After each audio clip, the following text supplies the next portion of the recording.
Welcome, everyone, to the Unmuted podcast. So I'm your host, Jeff Waldman, founder of ScaleHR, and we are ramping up our podcast. We brought it back. It's a relaunched podcast, so all things HR, talent, HR tech, and so all of our guests are, from all over the world, but mostly, Canadian. Trying to pay homage to my, Canadian people. So. But this episode's kind of cool. And by the way, this podcast lives on our website, and so the link is down below. Website, the YouTube channel, and for those of you members of the Grow Learning community as well. And so the podcast will be published on a weekly basis every Thursday. And you probably saw our first one that was relaunched recently, where we talked all things HR tech. So this one's a pretty cool one, actually. It's called, and I'm going to read it out, Unmasking Ghosting, Tackling the Tinderification of Hiring. Okay, so there's a lot going on here with this one. And then, before I bring in our guest, John Fleischauer, I just want to share a couple of thoughts. And so my first thought was, oh darn, this is going to be all about dating, but it's not. It's not going to be that, or maybe it might be. I don't know. We'll find out from John fairly soon. But the first thing, I want to mention is, we're living in a really complicated and challenging time right now. Layoffs, restructuring, right sizing, competition for talent in some areas is fierce. Technology. Economic time, which is obviously challenging as well. And so that's having a huge impact on companies today, and also how we hire or not hire. The second point is, how we think about attracting, recruiting, engaging, and retaining top talent has changed quite a bit. And so I think what changed is sort of how we run our organization. And so when you look at things like technology, all of those things, that I listed moments ago, have really put a huge amount of pressure on, companies today and operations. I think the final point is, while the virtual and remote work trend, certainly has generated huge gains and value to companies. Just by doing that has actually created a lot of problems also. And, I think I just wanted to just frame this conversation, and then I want to bring in our guest, John. So for those of you who might know John Fleischauer, he's the founder and CEO of Pivot and Edge, based in Ottawa. But if you ask him, he probably going to tell you that it's virtual, company first. And so, John, I just want to welcome you to the podcast. Yeah. Jeff, I'm welcome to be here. I'm happy to be here. I can promise you this will not be a dating podcast conversation. Well, that's not what you talked about last week. When we were talking about this, you did mention that, there might be elements of that in it. So, are you lying to me, or are you? I was not lying to you. I think there are, you kind of nailed it, that as technology advances, it can bring an awful lot of really big positives for people. Even this morning, well, I guess it was late morning, I ordered my lunch through Uber Eats. It was easy. Okay. It was fast. It was delicious. It's nothing I could have made at home in 10 minutes or whatever. So technology has its pros, but it also has its cons. I chose the Tinderification kind of analogy or storyline here because at its core, say what you want about Tinder, but at its core, it's a relationship platform. Hiring is entirely about relationships. But the reason why I say this is not a dating conversation, there are themes associated to it. But what it ultimately comes down to is, as technology has advanced, it's done a lot of good stuff for us, but it's also made us very, very lazy in areas that we used to have to work for stuff. So from a personal relationship standpoint, you used to have to actually go somewhere and work up the courage to go and talk to someone. You had to ask for their phone number. You had to have the confidence to pick up the phone and call them. And now it's just, whether it's Tinder or what other Whatever. Bumble or whatever site. It's just that instant gratification with a swipe. Yeah. As it relates to hiring, every year there's a different fad, a different trend, a different, hot topic. People go to a conference and every keynote talks about X. Folks go back to their office and they say, we really need to have this. Like years ago, it was employer branding. Everyone needs to have an employer brand. It needs to be, a couple of years ago, it was all of a sudden, and DEI has been important forever, but it didn't really ever get any attention until what was it, 2-3 years ago? But who were the first HR folks that got in a laid large off? way? Yeah, I think so. Yeah. And when you look at who are the first HR folks that get laid off during this huge downturn, it's the DI folks. It's not that it's not important, but there's always a fad. And one of the big fads of the recent, I think maybe 2 years ago, that still exists today, and you'll see a lot of people posting that have been impacted through all the layoffs and that kind of stuff. I've applied to 500 jobs. I've got no interviews. I've got no offers. It's the ATS's fault. It's HR's fault. It's the recruiter's fault. The CEO's a jerk, all that stuff. One of the reasons why that was even possible is the easy apply mentality that came in a couple of years ago. And ultimately, you see folks applying for jobs they have no qualifications for.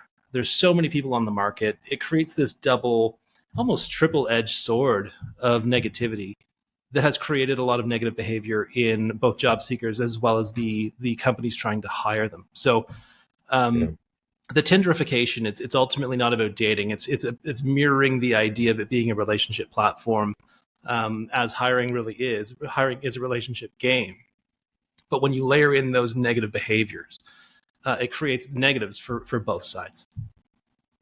100%. I mean, I think you just mentioned, before we get to our sort of main questions here, you talked about if where people are applying with no qualifications for that job. It's almost like apply sort of throw a spaghetti at the wall and just see what sticks, right? And so then you get people that are just blasting, out their resume, and it's they don't even look at the actual job itself. I mean, they could be like a professional chartered accountant, and they're applying for software engineering roles. Well, it's like no. But that's what's happened with that. Our technology has just made it so easy. But let's get into the actual topic itself. But what I wanted to do first was, just to give you an opportunity just to talk very, very quickly about. What did your actual company do? I mean, you've been around for a few years now, and I mean, I've known you for several years. I remember when you were walking down King Street when we first met, King Street, Toronto. I'm waiting for this John dude to walk up, and I go, well, I recognize that face, but holy crow, he's tall, and I'm short. So anyway, so what did your company Pivot and Edge do, and what problems are you trying to solve? Yeah, great question. So we're actually in our 7th year now. So it's been more than just a couple of years. We've been over the hump of being the startup, so to speak. And over the last 7 years, we really have defined and refined a better way for small companies to hire that has a heavy lean on leveraging people and process and technology, but also the quote unquote brand or influence of the C-levels of those companies, as well as the hiring managers.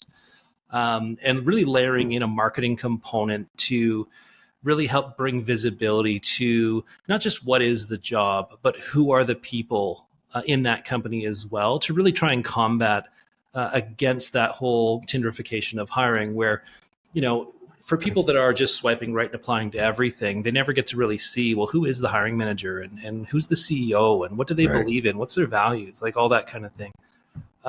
So the approach that we take, it's very unique. It solves hiring problems that companies, that they have them every day, but right now they have a couple different options. One is they do it by themselves. They do it through their own HR, their own system. The alternative is the traditional contingent recruiting agency side of things, and no one likes those people. It's just a sales game, and there's such a negative connotation about agencies.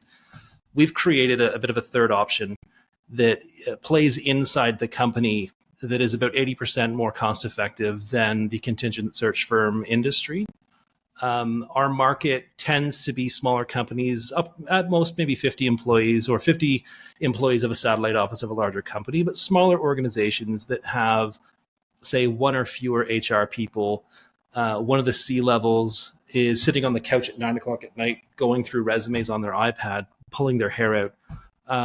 Don't necessarily know what their talent-facing messaging is.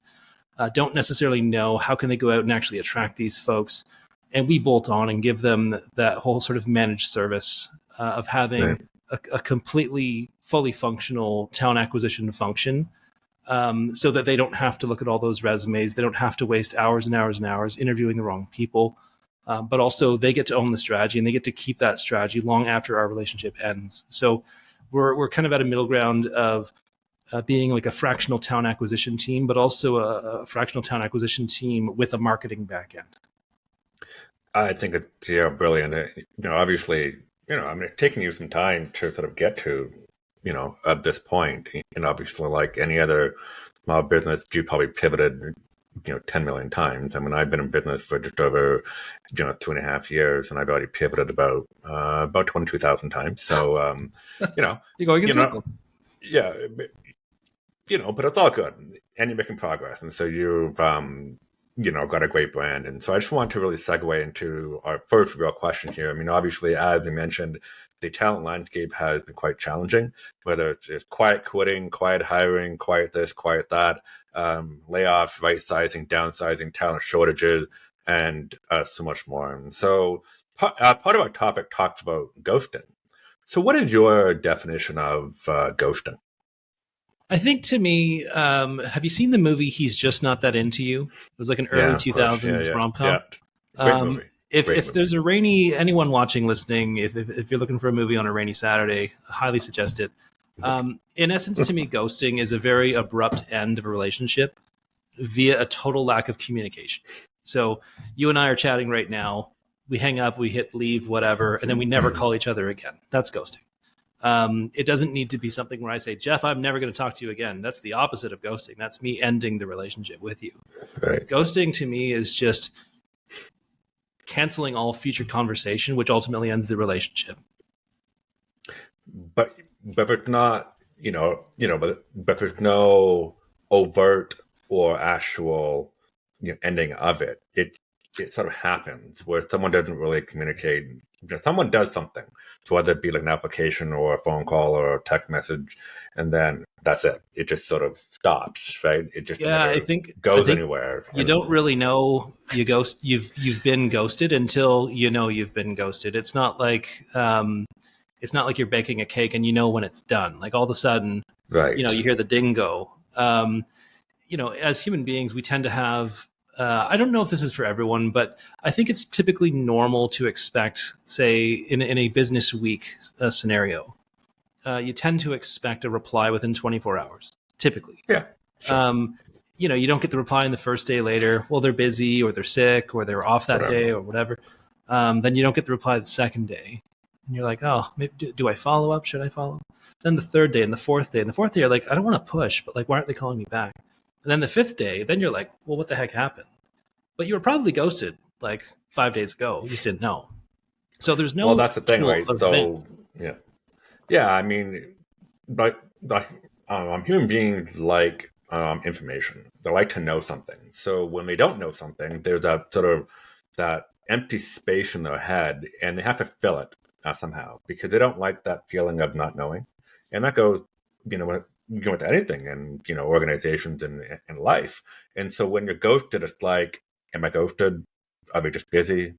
And there's like a million and one things sort of going through your head, and you go crazy. And some people, obviously, if you're looking for work, and depends on their circumstances, but if they're not working, then you're basically racing against the clock to find employment so you can live and eat and pay bills and so on. And then on the flip side, company ghosting, candidates ghosting companies, you're typically dealing with the heavier, highly competitive talent landscape, and so the company starts to get a little desperate, and they've got work to do and, things to take care of. And so it's actually probably much worse to be ghosted than to have a definite, John, you're not qualified for this job. We're not hiring you. And that more black and white, which is probably, although it hurts your ego, but it's preferable. There was someone on LinkedIn today, Jesse Zulak, posted something on LinkedIn today. If you're not following him, he's a good content creator in the recruiting space. He had posted something about, would you rather hear, hey Jeff, we've decided not to move forward with you, or would you prefer not to hear anything? Because the one, you at least have closure. And I think closure is depending on what stage you are in the process. If you've just applied for a job, I don't think the company, and you're not remotely qualified or whatever, I don't think the company has that responsibility to say you're not remotely qualified. See you later. But if you've interviewed them, if you've had a screening call with them, I think the bare minimum, and it's an easy bar to reach, is just provide closure. People will typically want feedback, but it's also human nature. It's a lot easier to give good feedback than constructive feedback. And a lot of companies will kind of hesitate giving constructive feedback out of fear of risk of being sued for something. So, there's a balancing act. I think providing closure is far better than ghosting. Ghosting is just far easier, and that's why people do it. Yeah, sure. Definitely. So just getting to the other part of our actual episode topic about the Tinderification of hiring. So you mentioned this earlier. You sort of talked about this, but what is your definition of that? And what does that mean? So in this context of recruiting, hiring, and so on. So I think there's two sides to it. So there's the job seeker side, and then there's the hiring company side. Okay. Just for the sake of, I guess, making it easy in my brain, I'll go with the candidate side first. So candidates right now are applying, and I don't want to say every single candidate, but as a generalization, lots of folks are applying to lots of jobs, and so be it. That's their job, really. Like if they're unemployed and they're looking for gainful employment, that's a job in itself. Totally get it. And so candidates will apply for roles. More often than not, they won't heavily research the company, the job, go through every word on the description. They'll scan. There is so many different tools out there now to make applying easy. Single click through Indeed, single click through LinkedIn, swipe right to apply, what have you. And then typically what will happen is, they'll get a response from somebody, then and they want to interview them. Then they'll look at the company and say, well, I don't want that job. And they'll just never reply. The other side is they get into the interview cycle. They have that first interview with whomever, whether it be HR or the hiring manager or whoever's running point on the first interview. They'll ask some questions. They'll either be intrigued or they won't. And maybe they're just like, meh, it's another job. But then they hang up the phone and 5 minutes later, another company calls and it's far more appealing. And all of a sudden that first job goes down on their priority list. And it's just easier to not reply. Like, we'd like to interview you for a second time, introduce you to Jeff or whomever the colleague or the peer is, and they just disappear. They just never reply. Where it's really bad on the candidate side is when candidates make it to the offer stage. And then, you've gone through 2 or 3 interviews, you've met 2 or 3 people, you've probably had 3 or 4 hours of the company's time, literally just through conversation. And then they make you an offer. And they don't like the offer, so they just don't reply. Well, why? Like, it's just easier not to do it. And it's insane how often this happens. On the company side, it happens a lot. And you see these posts on LinkedIn all the time as well. The posts about the anti-recruiter posts. I sent a note to this person. They sent me a connection request and I sent them a note and they never replied or whatever. There is a volume game here. Like, HR folks and recruiters, they are bombarded with messaging through multiple platforms, internally, email, externally, LinkedIn, externally, even Twitter and stuff. We're bombarded with messages. We can't possibly reply to every single one. But I think the most common complaint that you see from job seekers is, they've applied to a role, they've never heard any feedback. They go into the candidate black hole, so to speak. They have the first interview with the recruiter or the HR person.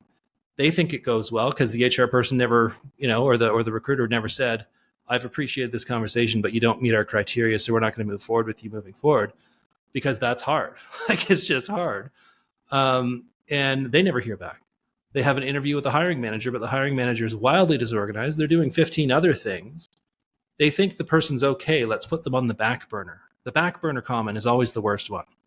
And I coach our customers. Whenever I hear, well, let's put them on the back burner.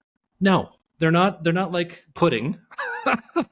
Like if they're either a yes or they're a no. If Yeah, not like some maybe, but maybes or no's, because what's going to happen is you're going to sit on that maybe until that, the company finds their super like candidate, the one that they really want to talk to, right? Like they're paying extra credits just to talk to this candidate, and that person comes through. Well, then all the maybes, they look like they're ones out of tens now. They're nowhere near the hire me now list.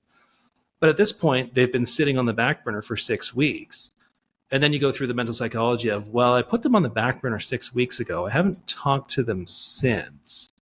Maybe they've forgotten about me, because if they haven't, and then I email them 6 weeks later and say, hey, by the way, we still don't want you.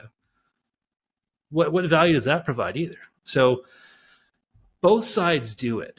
And there's reasons why both sides do it. But the why does it happen? It comes down to they're just not that into you.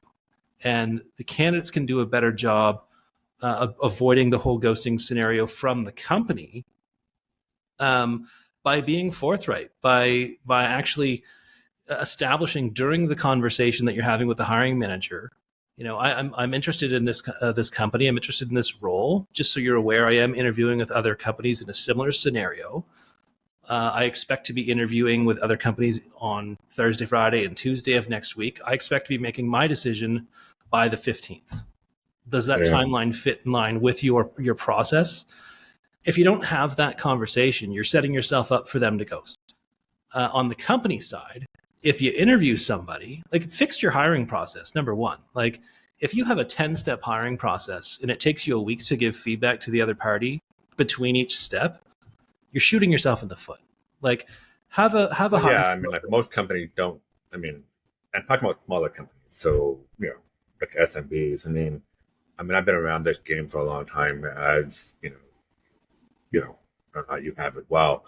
I think companies go in with the full intention of having a really solid, tight hiring process. But as you know, people get busy, and there are a lot of people, that tend to be involved in actual hiring, and hiring manager, the managers, on and on and on.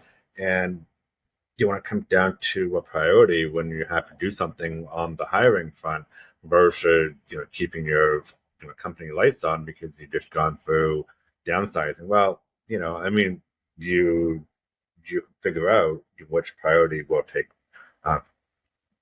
precedent, right? And it's really unfortunate, but that's what happens.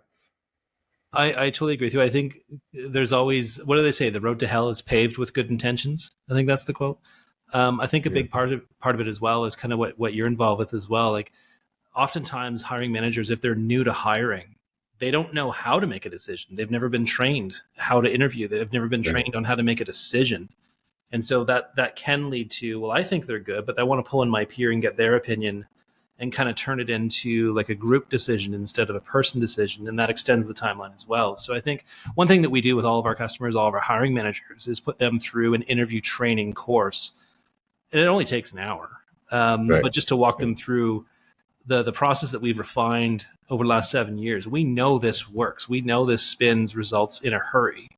The dependency is the hiring manager, A, interviewing well, and B, providing interview feedback timely. If they don't do that, no one can help you hire. So I have a question about what you said earlier. So you talked about the fact that the reason why that this sort of game playing happens is because either the company or the candidate is not that into you. Do you also think it's also a function of the fact that humans are not that good at communicating when it comes to potential conflict? Look, I've been in HR, forever. I'm old, and I've been around, lots of different problems, during my lifetime, and the core reason for most of these conflicts is really lack of communication, because people don't like it, they hate it.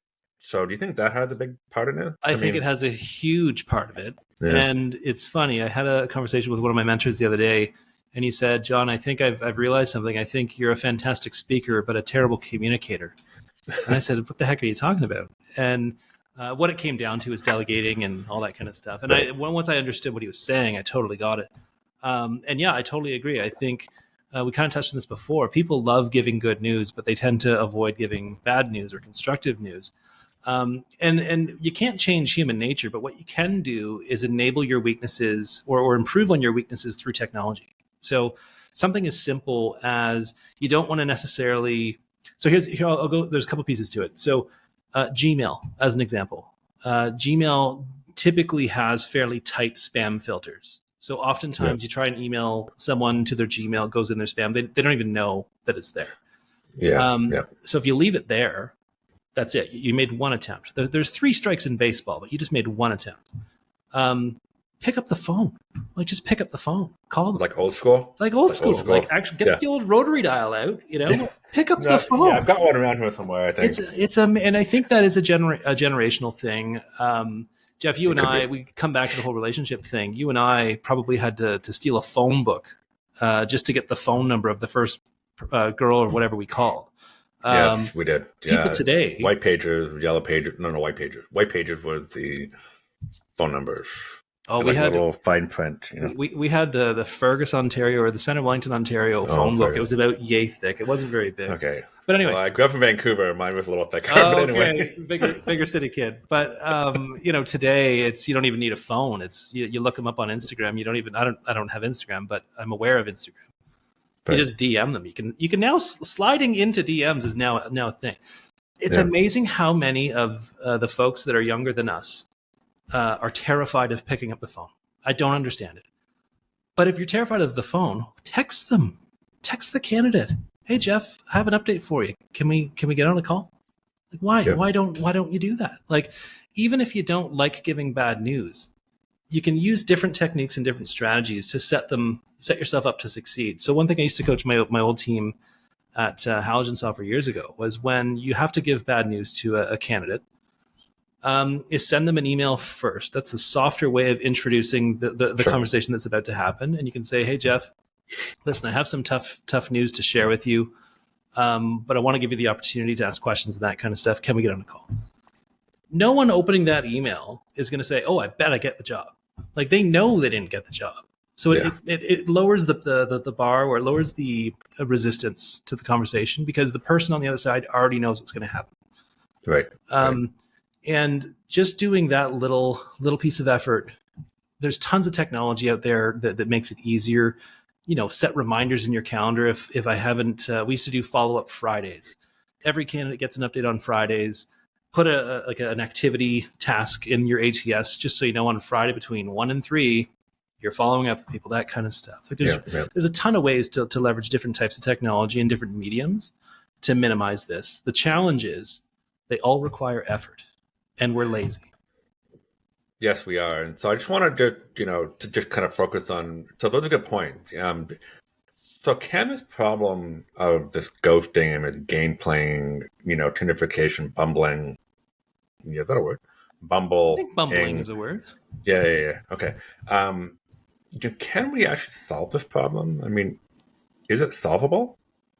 I mean, we talked about it for so long. I mean, ghosting. I mean, I wrote a blog post about ghosting back in 2009. I mean, this is, so. So what I'm not going to answer your question, but I'm going to challenge your question with a different question. Sure. Go for it. Ultimately, I will answer your question. Can we solve the ghosting challenge? Probably not. Because it's a two-sided equation and both sides need to want to solve it to make that happen. And we only control the one side. So can it be done? It's possible, but I don't suspect that it's worth it ultimately. And that's where I'm coming to my next point. Really? Is it's not worth it? Why? If it's not worth it. Oh, so if it's not worth it. For example, the bigger question I think both on the candidate side and the hiring side should ask themselves is, will we tolerate ghosting? And if we go through on either side of the equation, if I put the effort in to ensure that I'm communicating effectively and I've followed up a number of times or what have you, and the other side is still gonzo, do I tolerate that behavior or do I say, screw it, you're a ghoster, I'm not interested? Both sides. So on the company side, If you followed up, you've texted, you've picked up the phone, and they're still ghosting, do you care how great that resume looks? Because it's clear they're not into you. Like, do you want to keep pursuing? Do you want to pursue someone that is, through their behavior, is showing they don't care? And to me, the answer is no. 3 strikes and you're out. Yeah. So I think you're absolutely correct on that. So back in the day when I was looking for work and so on, I always said to myself that I need to always put my best foot forward, always, because the industry is small, and word gets around, and I don't want to be known as not credible, unreliable, not responsive, all those types of things. And so just because someone may have given me a bad answer or not giving me an answer won't change the fact that I need to still come forward with my best foot, which means I need to be on the ball, contacting them, doing all these different things. And I think it's more risky for the candidate to ghost than it is, the actual employer to ghost candidates because of the power balance, right? I mean, I'm only one person, right? So all it takes is just a couple of people to, be idiots and just spread the word that Jeff is terrible. And then it starts to percolate and gets around. And I've seen that a lot with some people.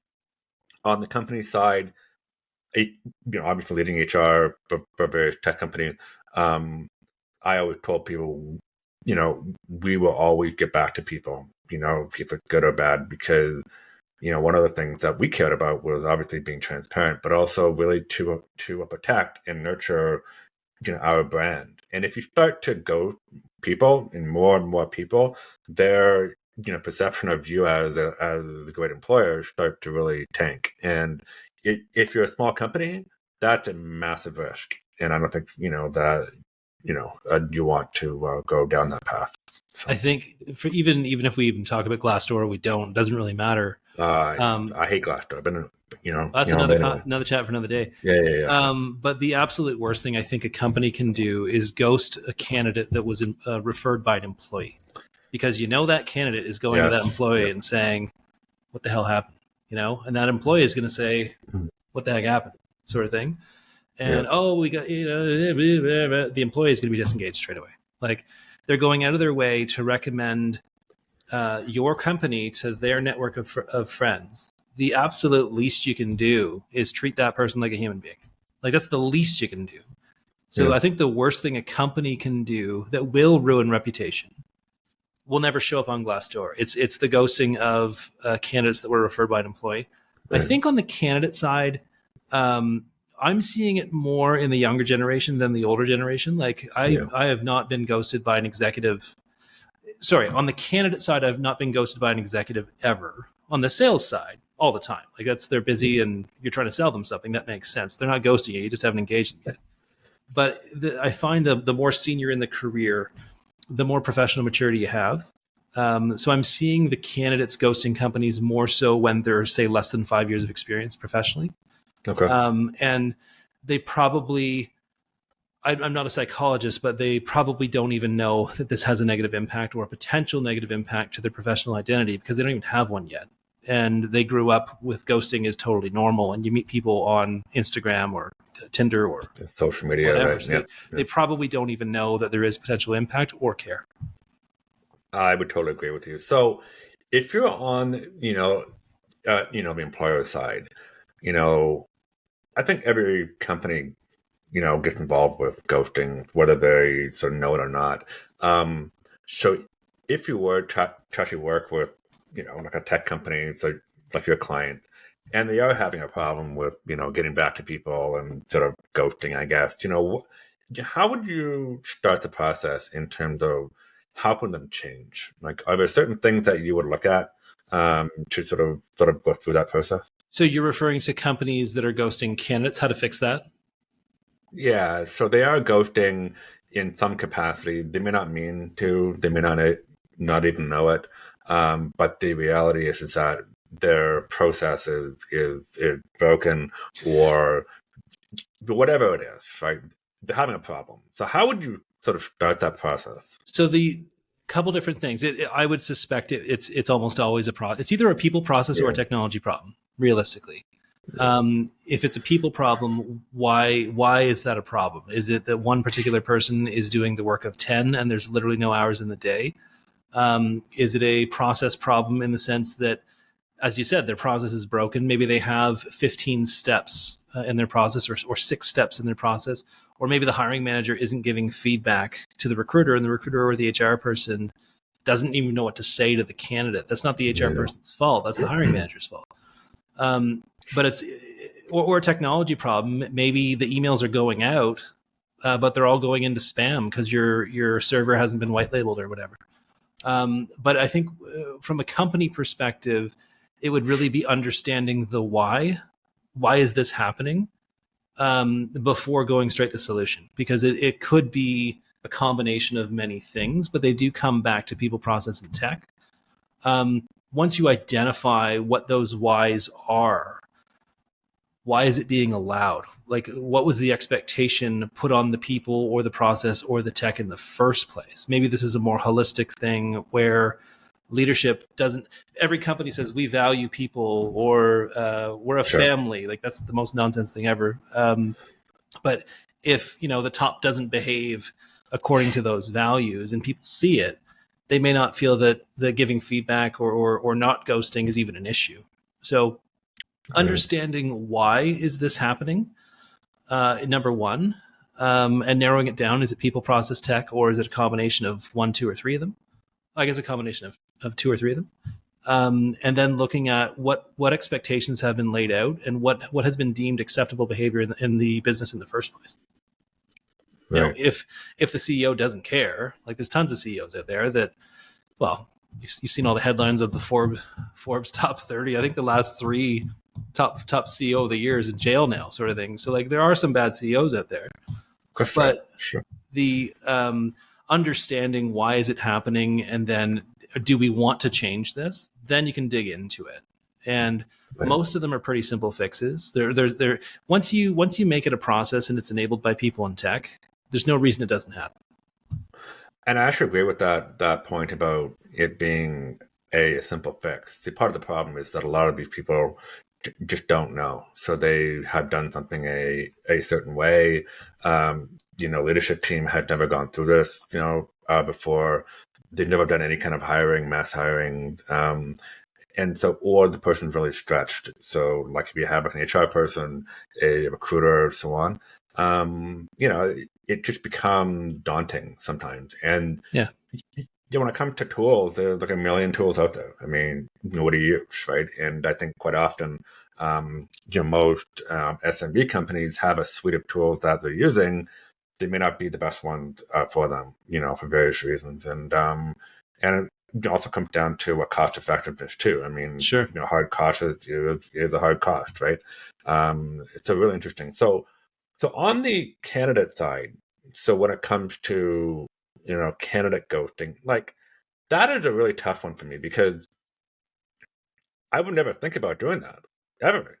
Like, I mean, if I was a job seeker, back in the day, I was organized with my spreadsheets and everything, the company and the contacts and all this kind of stuff.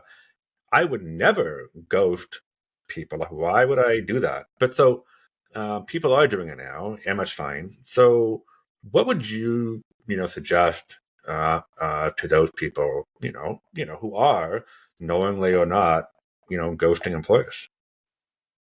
So my bias would not actually be to provide feedback to those people that are ghosting employers, because whether or not they're consciously choosing to do it doesn't matter to me. They're doing it, period.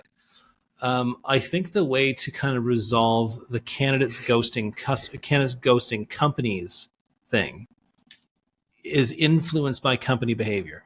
So, for example, does the company share in their job posting what the salary range is? Yes or no? And it's easy to say. I see all these armchair quarterbacks saying, put the salary in the job posting. We want to know, blah, blah, blah. And they have no understanding of how comp works. I'm on the camp that salary information should be in job postings, but only after salary philosophy or comp philosophy is shared internally first. Right. And people just don't seem to understand why that's important. But if you post a new job, pays $100,000, you've got 6 of them already, and you're only paying them $80,000, guess what? You're either bumping up 5 other people that now feel undervalued, or you're hiring it's just a whole thing. So having the salary information in the posting should, assuming the job seeker or the candidate side read the job posting, that should help select in, select out some folks. If I want 150 and it says right there the cap is 1, why are you applying? The way to address that, though, is having a smooth process. So many companies seem to refuse to even address the salary conversation until the very end. And that's so stupid. And so if you're going into an interview cycle with a candidate, talk about money early and often and confirm at every step. Like, should we put a range here of 80 to 100, for example? Everyone is going to say, well, I want 100. Well, not everyone's worth 100. Like, they're just not. And that should be addressed in the very first conversation. And if the person says, well, I'm making 30 now, so I understand, even 80 would be a huge bump, great opportunity for me, blah, blah, blah. But if those conversations don't happen until the end, just like you said before, there's an unknown hole in the candidate's brain, and they're going to fill it with whatever they want. And so if you don't address money up front early and often, you're setting yourself up to be ghosted because you're leaving something blank there. And if another company does it, they have a concrete vision of option A is X and option B is unknown. A is automatically safer, sort of thing. Giving feedback quickly, giving feedback through multiple mediums, establishing what your preferred method of communication is. What's your secondary preferred method of communication? Because if I email you and I don't hear from you from 3 days, I want to be able to either pick up the phone or text you. What are your preferred things? Making it easy for candidates to know what's coming. Making the process transparent. This is a 5-step process, or it's a 3-step process. We give feedback within 72 hours, this and that, like establishing that up front. If companies do that and the candidate side still chooses to ghost, do you really want that person? They don't care about you. Yeah, exactly. Exactly. And then the other thing is interviewing with a plan. So if I've heard so many horror stories from candidates that have had, say, 3, 4, 5 interviews at a company, all with different people, and all those different people ask the exact same questions. And so the candidate is going, I've had 4 interviews and I don't know any more than I did in my first interview. So going into an interview with a plan and being able to articulate, here's what a successful hire looks like. Here's how we're going to evaluate after a year or 6 months' time that you were a successful candidate. Having clear objectives, clear goals, a clear path on how you're going to get there. Having an onboarding plan of knowing on day 1 or on week 1, here's what to expect. If a company shares all of that during the hiring process and then executes on that, and the candidate still ghosts, hit the bricks. I totally agree with you. I mean, I think it really comes down to, several years ago, we're just sort of wrapping up here, but several years ago, there was a huge push on perks. Right? Oh, yeah. Right? Foosball tables, ping pong tables, right in the office. Yeah, like I don't know who actually thought of that, but that was the dumbest idea in the world. So imagine 50 people trying to get work done, and then all we hear is bing, bing, bing, going back and forth. Okay, so cool idea, great, and I get it, but the thing is that if you're not being clear with your communication and transparent and treating people like adults and filling in those gaps of waiting, and your process is tight and is transparent, and people fully understand what's going on, that is a competitive advantage now. It's not about the perks or whatever you get on first day of hire, nice little branded package of like sunglasses from whatever, or scarf like this, like whatever. Those, I mean, I like those cheap sunglasses. I always find them fun. Yeah. So these are courtesy of my friends at Bob. I thought I saw Bob. By the way, everyone, it's the best HRIS out there. So highbob.com. So these are some really swanky glasses here. Can't see much. It's not really that bright in here, so I'll put my glasses back on. But things like that. So I think I actually agree with you. I think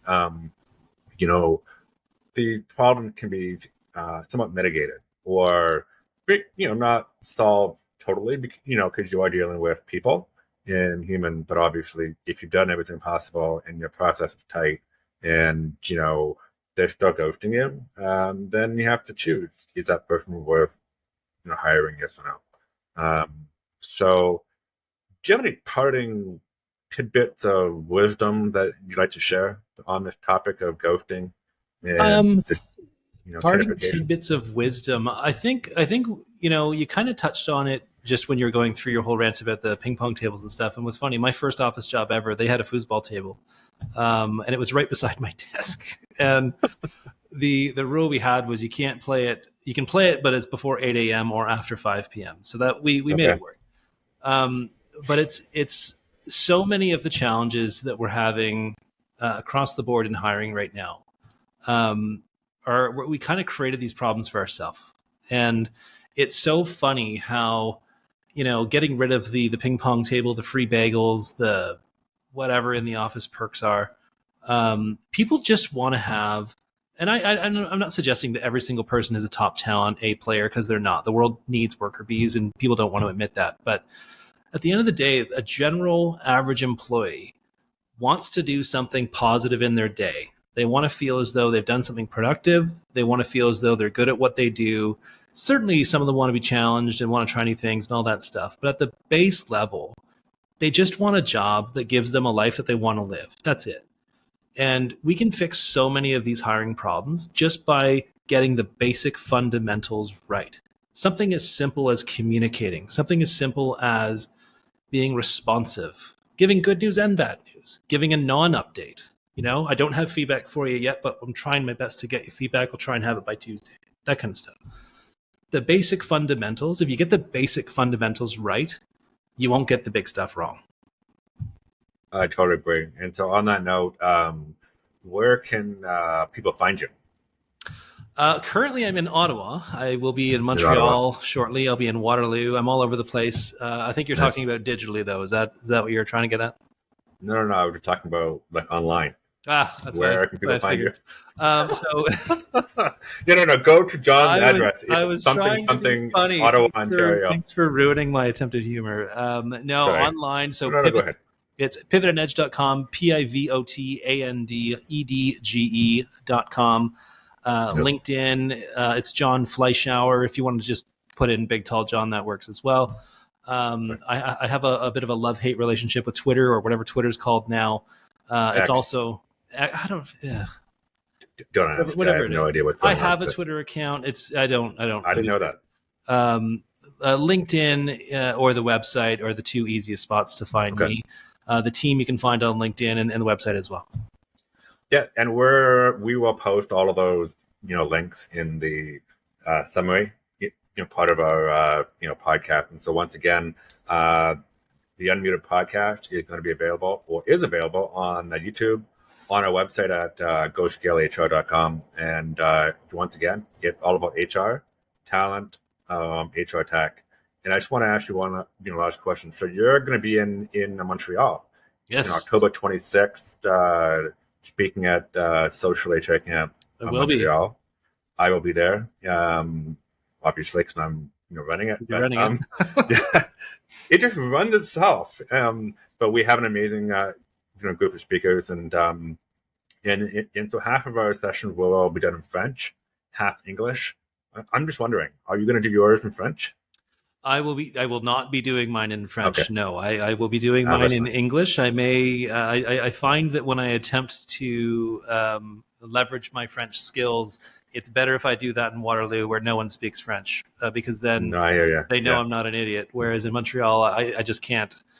The look of disappointment in their eyes when I attempt my French, it's not worth it. Point taken. So, John, I just want to thank you for being here, and look forward to many more great conversations. Awesome. Looking forward to it. Thanks so much for having me. And I hope that you're bringing Social Camp HR sunglasses to the event in Montreal. I am, actually. I have a whole box somewhere around here. We will be giving them out on behalf of Hi Bob. They're a great partner of mine. And I have, scarves, which are kind of fitting because it's sort of heading into the cold season. I mean, I think it's just a matter of the fact that Bob just had like an overabundance of scarves, because right now it's summertime. So why they would have scarves to give out They're probably bringing in the next wave of scarves in the next couple months anyway. They might be. They used to have beanies, like in Canada, toques, winter hats, right? I've got one of those too, somewhere lying around. My kids have probably stolen it, but by now. So, but the shades are pretty cool. And but I will be bringing them. So October 26th, Montreal Social HA Camp, and John will be there. And I just want to thank you again, John, for being here. My pleasure. And we'll talk soon. Have fun. Ciao.